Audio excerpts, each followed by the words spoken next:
All right, so we are going to be adding a slide to our slideshow. So here's my slideshow, and just to recap some of the things that we have in here, this first slide is your name and your class period. I put first period. I don't really have a first period class, so that's why I chose that one. It's my conference period. But you are not in first period. You are either in second through sixth period. I put a rubric in everybody's slideshow. We've inserted a warm-up. We've inserted a picture of our About Me choice board. We've answered an artist statement question. And all of that stuff is on your progress report. So if you're missing any of that, please insert those pictures and complete the questions. Here's another warm-up.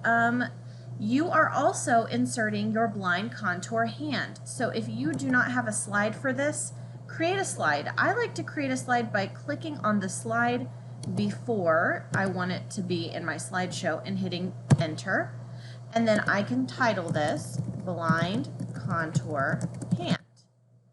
I do not need this extra text box, so I'm going to click on it and go with my backspace button. That will get rid of it.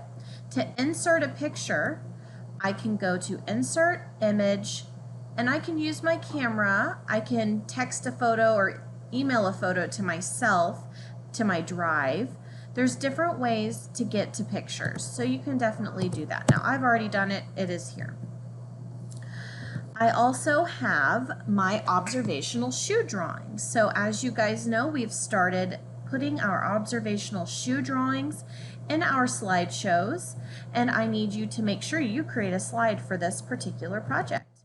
And then you had a choice on Friday to do either a typed artist statement, which I've done an example here, or you could have chosen to do a flip grid.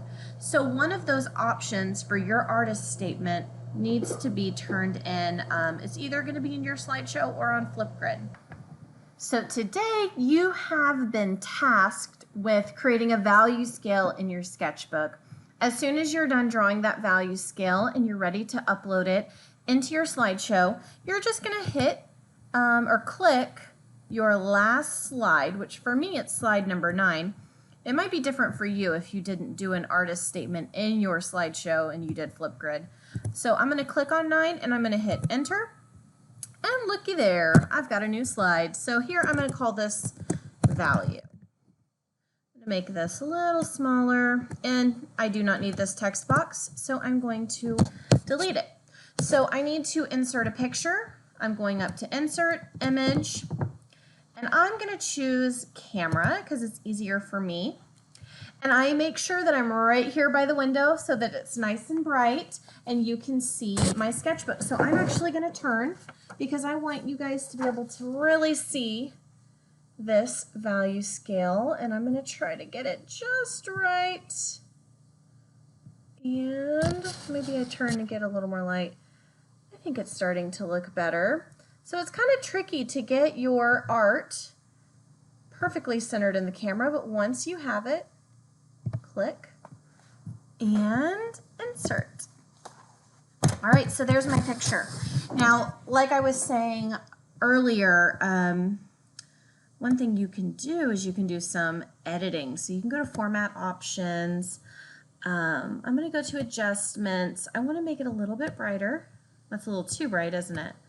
All right, that's a little bit better. Maybe a slightly brighter. And then maybe do up the contrast. Let's see what that does. It's not making a big difference. That's okay. So I do want to crop out this little section here where you can see me. I'm going to go to Crop Image, and I'm just going to pull this in like that. Maybe get this a little more centered. And then I'm going back to Crop, and there's my value scale. If I want to make it a little bigger, I can. All right. As long as you have that in your sketchbook and in your slideshow, you get full credit for that. So make sure you put that in there so I can go check your name off. And that's all we're doing today. Have a good one.